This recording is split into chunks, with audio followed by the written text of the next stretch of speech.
में सफेद साड़ी वाली चुड़ैल का आतंक था। चुड़ैल रात भर गांव में घूमती और गांव का जो भी आदमी उसे दिखाई देता उसे वो घायल कर देती।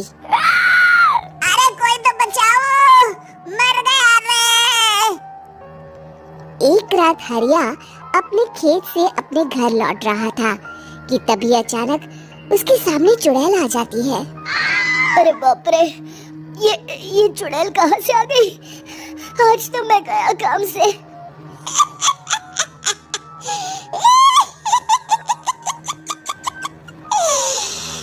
आज मुझे मेरा शिकार मिल गया। अरे चुड़ैल दीदी, मुझे छोड़ दो। जैसे ही चुड़ैल हरिया की तरफ बढ़ती है, हरिया वहाँ से भाग जाता है और अपने घर के दरवाजे पे पहुँचता है।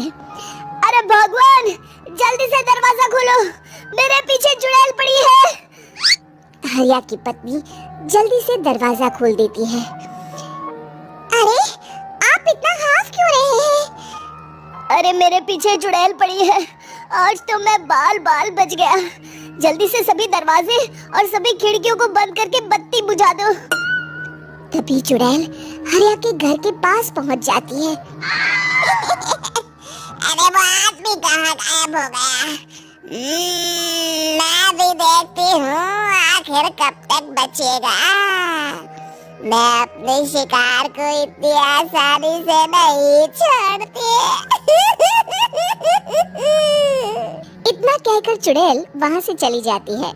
वहीं दूसरी तरफ हरिया और उसकी पत्नी दोनों अपने घर की खिड़की से ये सब देख रहे होते हैं। अरे बाप रे, ये तो बड़ी डरावनी चुड़ैल थी। अगले दिन ये बात आग की तरह पूरे गांव में फैल जाती है और धीरे धीरे लोग चुड़ैल के डर के मारे शाम होते ही अपने घरों से बाहर निकलना बंद कर देते हैं। कुछ दिनों के बाद मैंने तो इस चुड़ैल के डर के मारे रात को अपने खेतों को पानी देना बंद कर दिया है। कहीं मेरी फसल सूख गई तो मैं तो कहीं का नहीं रहूंगा। साहूकार का कर्जा कैसे चुकाऊंगा? अरे भाई, पूरे गांव वालों का यही हाल है। पता नहीं ये चुड़ैल हमारे गांव में कहां से आ गई। फिर एक दिन गांव के पास वाली नदी के किनारे एक बहुत बड़े तांत्रिक के आने की बात कुछ गांव वालों को पता चलती है। वो लोग जाके ये बात गांव के मुखिया को बताते हैं।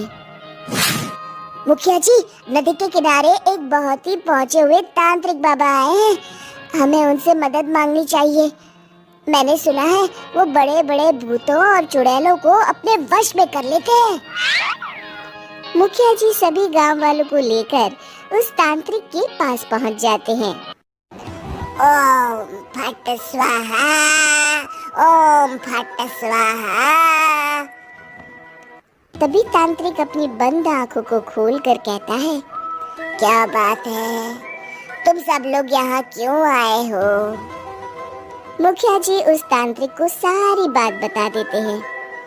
अच्छा, तो ये बात है। और तांत्रिक अपनी आंखों को बंद कर लेता है।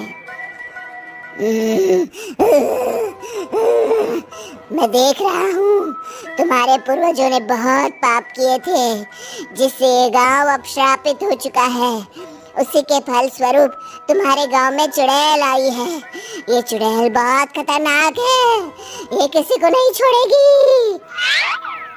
हे भगवान, मर गए रे, अब क्या होगा? तभी गांव के मुखिया जी कहते हैं, बाबा, इस चुड़ैल से हम सबको बचा लीजिए, कोई तो उपाय होगा।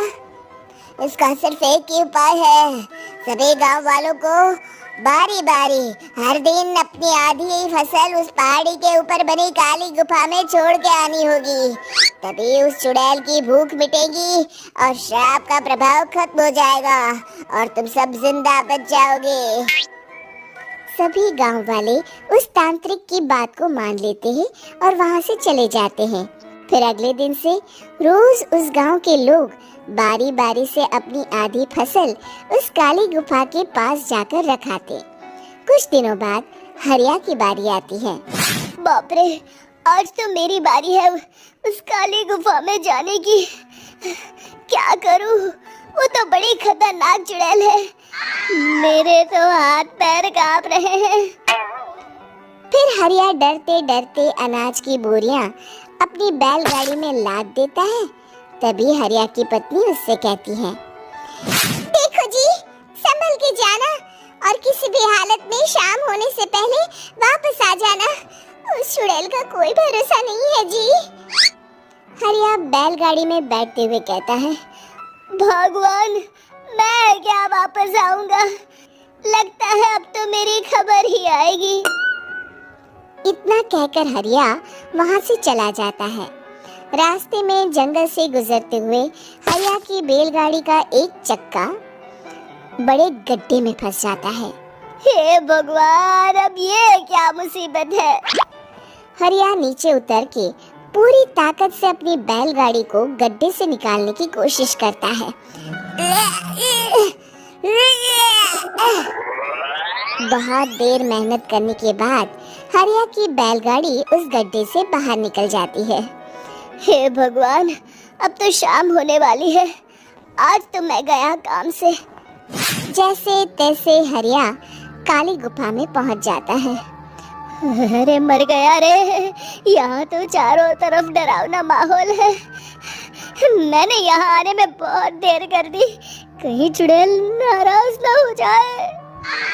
हरिया अनाज की बोरियां वहां रख के जैसे ही जाने लगता है, तभी उसे किसी के आने की आवाज सुनाई देती है।